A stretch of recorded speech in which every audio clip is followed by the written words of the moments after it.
अब सवाल उठता है सबसे पहला कि एशियन डेवलपमेंट बैंक क्यों बना। क्वेश्चन ये है कि एशियन डेवलपमेंट बैंक क्यों बना, जबकि हमारे पास दो बैंकें वर्ल्ड में पहले से ही काम कर रही थी। एक था वर्ल्ड बैंक और दूसरा था हमारा फाइनेंशियल इंस्टीट्यूट IMF। जब IMF और वर्ल्ड बैंक दोनों मौजूद है तो ADB क्यों आई? तो ADB UNO के द्वारा ही लाया गया था। याद रखना हमेशा कि ADB का गठन UNO के द्वारा ही किया गया था। UNO की इकोनॉमिक जो कमिटी थी, economic commission for Asia and far east, जिसको हम लोग कहते हैं शॉर्ट में ECAFE, economic commission for Asia and far east, एक ECAFE के द्वारा एक प्रपोजल दिया गया था कि एशिया और फार ईस्ट यानी कहो कि पैसिफिक रीजन में, एशिया और पैसिफिक रीजन में डेवलपमेंट को करने के लिए एक बैंक की जरूरत है। क्योंकि उस समय जिस समय ये बना था उस समय एशिया, चाहे भारत लो, चाहे बांग्लादेश लो या चाइना को ही लो, तो ये सारे अनडेवलप्ड कंट्री थी या कहो डेवलपिंग कंट्री थी। तो इनके विकास में स्पीड आए, तो इसके लिए इकोनॉमिक कमीशन ऑफ UNO ने एक प्रपोजल दिया एक बैंक की स्थापना करने के लिए जो एशिया एंड पैसिफिक रीजन के लिए ही स्पेशली काम करे।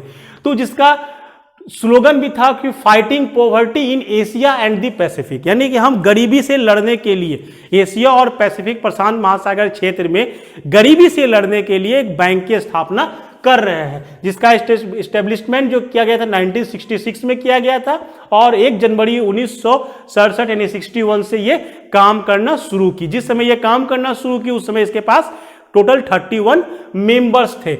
इंपॉर्टेंस देखना यहां पर कुछ है, ये समझने की चीज है कि UNO के द्वारा ही प्रपोज था। ध्यान देना इस बात पर हमेशा।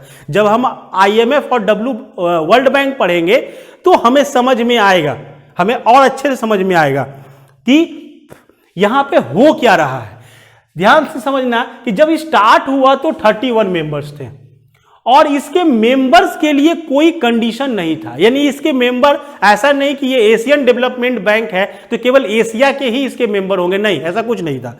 इसके मेंबर कोई भी हो सकते हैं, कोई भी हो सकते हैं, कोई भी देश, जो भी देश UNO का मेंबर है या UNO के किसी संगठन से जुड़ा हुआ है, UNO के किसी भी संगठन से जुड़ा हुआ कोई भी देश, वो एशियन डेवलपमेंट बैंक का मेंबर बन सकता है। यानी कि ये नाम आया एशियन डेवलपमेंट बैंक का, बट इसमें कहीं पर बंदिश नहीं था, कहीं पर कोई रोक टोक नहीं था कि और दूसरे देश के लोग इसके मेंबर बनेंगे कि नहीं बनेंगे। इसको और क्लियर समझो, इसके जो चेयरमैन होते हैं वो होते हैं जनरली एशिया के, या जनरली कहो अगर खुल के कहो तो वो एशिया भी नहीं, वो जापान के होते हैं। और इसके 3 वाइस चेयरमैन होते हैं, एक होंगे अमेरिका से, USA से, दूसरे होंगे यूरोपियन कंट्री से, EU के, और तीसरे होंगे एशिया के। तो जब एशियन डेवलपमेंट बैंक बना रहे हैं तो इसमें USA का वाइस चेयरमैन या यूरोपियन यूनियन का वाइस चेयरमैन क्यों आएगा? ये इसीलिए आया था और जापान के लोगों को ही इसका चेयरमैन बनाया था। ये कहीं ना कहीं एक तरीके से समझेंगे हम लोग, जब वर्ल्ड की राजनीति समझेंगे, जब हम लोग इंटरनेशनल रिलेशंस पढ़ेंगे पूरी तरह से, तो समझ में आएगा आपको और अच्छे से कि ये कहीं ना कहीं USA के द्वारा डोमिनेट किया जाने वाला एक और संगठन तैयार हुआ। जिस प्रकार IMF है या वर्ल्ड बैंक है कि USA के डोमिनेशन में काम कर रही है, उसी प्रकार से ये USA के अंदर ही रहे।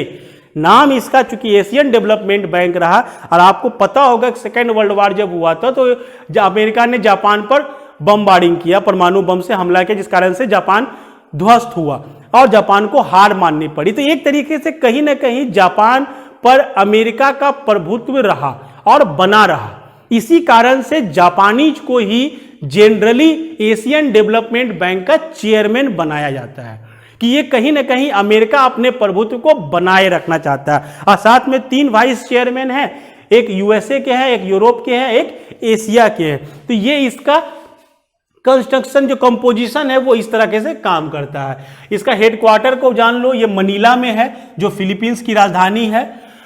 मोटिव है इसका economic and social development in Asia and Pacific. India इसके फाउंडिंग मेंबर्स में से हैं। आज के डेट में टोटल 68 मेंबर्स हैं इसमें एक चेयरमैन और 3 वाइस चेयरमैन होते हैं। ऑर्डिनरी कैपिटल रिसोर्स OCR, ध्यान समझना, यहां से अब खेल शुरू होता है इसका।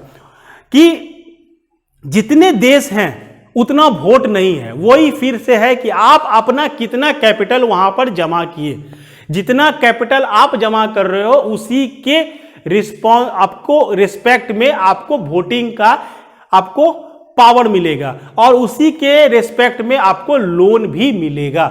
यानी कि ये कंप्लीट रूप से अगर मान लो इसे डेवलपिंग कंट्री या अनडेवलप्ड कंट्री के लिए हम लोग बनाते तो हम उसको पूरा राइट देते कि हाँ आपको पूरा पावर है कि आप जितना चाहो उतना लोन हमसे लो और अपने आप को डेवलप करो। बट ये कहीं ना कहीं विकसित या डेवलप्ड देशों की सोच थी कि हम नाम तो दे रहे हैं एशियन डेवलपमेंट बैंक, बट ये कहीं ना कहीं उसको रोकना है।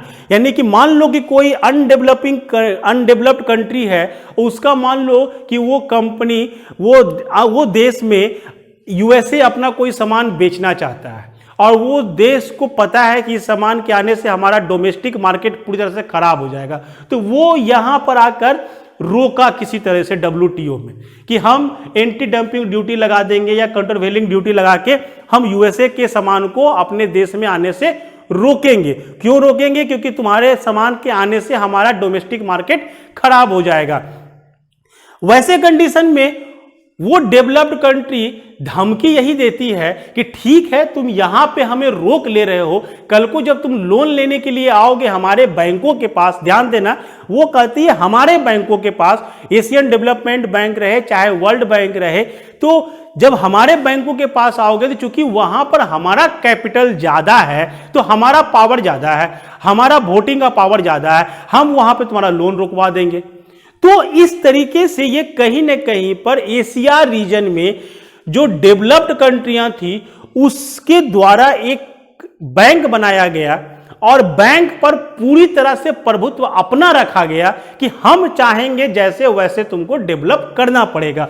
तो ये OCR का जो कॉन्सेप्ट है यही लोन प्रोवाइड करती है। दो तरीके के लोन होती है, सॉफ्ट लोन, हार्ड लोन। मतलब हार्ड लोन मीन्स क्या हुआ, जिसमें हमने कंडीशंस जो लोन के रखे हैं वो बहुत हार्ड रखेंगे, और सॉफ्ट लोन है जिसमें कंडीशंस बहुत सिंपल होंगे। तो OCR के कारण ही हम कह सकते हैं कि अब जिसमें बैंक बना होगा उसमें अमेरिका या यूरोपियन कंट्री, फ्रांस हो चाहे इंग्लैंड हो, वो डेवलप्ड कंट्री थी, तो ऑब्वियसली उनका कैपिटल ज्यादा होगा। जिस समय बैंक बना, मान लो कि 100 रुपया का ही बैंक बना, तो 100 रुपया में 50 रुपया 60 रुपया तो उन्हीं का दिया हुआ होगा और 40 रुपया में पूरा एशिया दिया होगा। तो जब 60 रुपया उनका है तो ऑब्वियसली जब आप लोन लेने जाओगे तो उनका ही चलेगा, उनकी मर्जी ही चलेगी कि हमें जब लोन देना होगा तो देंगे और नहीं देना होगा तो नहीं देंगे। तो जिस कारण से ये इसका एक बहुत बड़ा ड्रॉबैक है, या कहो कि वर्ल्ड बैंक का जो ड्रॉबैक था उस ड्रॉबैक को भी एशियन डेवलपमेंट बैंक दूर नहीं कर पाई। तो ये था हमारा एशियन डेवलपमेंट बैंक, जिसके रिजल्ट में हमारा नया 2 बैंक और हम पढ़ेंगे। एक पढ़ेंगे न्यू डेवलपमेंट बैंक, जो ब्रिक्स देशों के द्वारा बनाया गया एक बैंक है।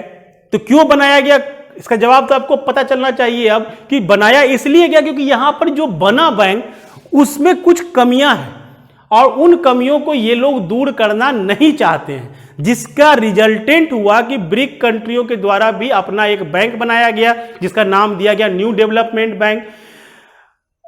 और इसके अलावा भी रीजनल लेवल पर कई बैंकों की स्थापना लगातार हो रही है। तो हम लोग नेक्स्ट देखेंगे न्यू डेवलपमेंट बैंक और AIIB को।